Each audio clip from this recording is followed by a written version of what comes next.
Congratulations, Mr. and Mrs. Ingersoll. This is John from Lakeshore V Center. I'm going to be walking around showing you some of the basics on your new Cougar fifth wheel today. So let's start off here in the front. The very front compartment here, we've got a red switch, which is your battery disconnect switch. That switch has to be powered on so that you have 12-volt power to the rest of the coach. We got a spare tire located up front here. We got our docking lights for the front of the camper. Scare lights for late night. On the side here, we've got your propane. We've got a tank on either side. Notice the green valve in back. That lets you know there's propane running through the lines. To shut that off, righty-tighty. To shut that off, lefty-loosey opens that up. We do have a 25-foot 50-amp power cord that comes with this, as well as the electrical adapter and the sewer hose. And that's your spray hose. Directions for your power front jacks. Real simple to operate. That's all powered right up from here. And then we'll just, of course, push these up and down to retract these and then to auto level. So, but again, if you've got questions on that, that's the directions are right there for that. This is your additional battery disconnect for your solar charger. You do want to make sure that's on as well. Your docking center, the very top is your interior and exterior shower. You do have a winterization system, which is located right here to winterize the camper, where you attach a hose to pump antifreeze through the system. That, of course, is off because of the warmer weather. City water connection here.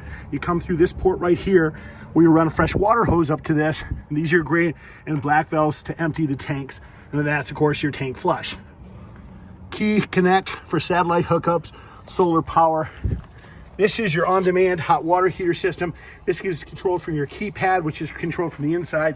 Do keep the little ones away from that. It does have a tendency to get hot. Same thing with the furnace that's located next to that. After your first 250 miles, it is a good idea to check the lug nuts on those tires, as they can become loose, and you do want to make sure they're snug so you have no problems. Fresh water connections back here in the slot compartment. This is your hookup for your main power source. That is a 25-foot 50-amp power cord that does come with the camper. Your rear hitch on back, in case you want to put your bikes or anything of that nature. Your ladder, do keep in mind, the ladder is rated at 250 pounds, so do make sure that nobody exceeds that when climbing that. Exterior stove, refrigerator. There is a quick connect down here for that stove, and a place for your sewage line as well. We're gonna walk you around up here on the inside of your underbelly. Absolutely incredible storage on this model.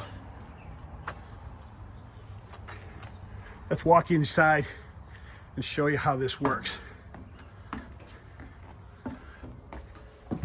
One of the first things we want to do when we come inside here is we're going to activate this keypad right here. This is the main hub of the camper. To activate that, all we have to do is simply hit 0 4 times. That'll bring up each one of the various systems. Whether you're talking about the HVAC system, you want to turn the air conditioning on, simply hit that. You can adjust the temperature setting up and down with that.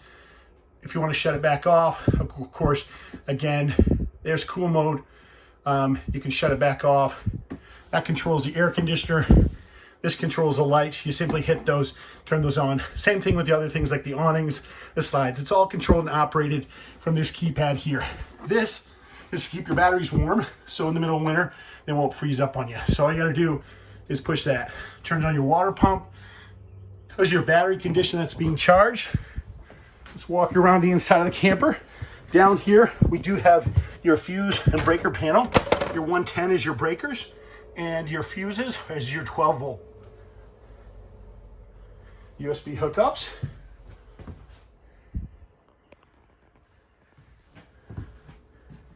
Your keys are located around your kitchen faucet. To operate your stove, one of the first things we do, simply fold back the cover. This has an auto ignition. We're going to turn it to the little flame, and then all we would do is use a spark igniter and see it pops right on. Very, very simple operation.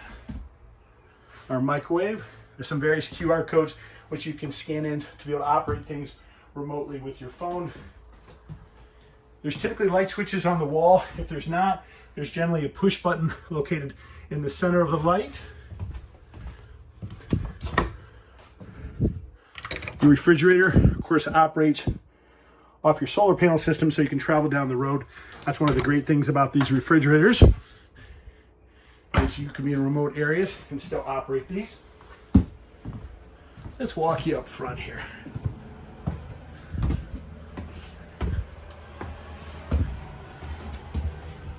This is our controls to turn our water heater on. So this is an on-demand system. It does allow you to regulate the temperature up and down, but you simply push that red button to activate that. Your ground fault plug, if you ever lose 110 plugs and you don't have power, there are breakers in the center of these to push to reset those. And of course, this is just for your overhead lighting. Wonderful bedroom here. Your slide out's all out. We already put that out. This controls obviously the overhead lights. Your hookup for your bedroom TV. You decide you want to mount one on the wall there. Wonderful shades here, you guys. These shades, one of my favorite shades. Just gently pull those shades and they'll pop right up for you. You guys, this is John from Lakeshore V Center. If you do have additional questions, please don't hesitate to give me a call. You can reach me on my cell phone at 231-740-6225. Thank you and have a great day.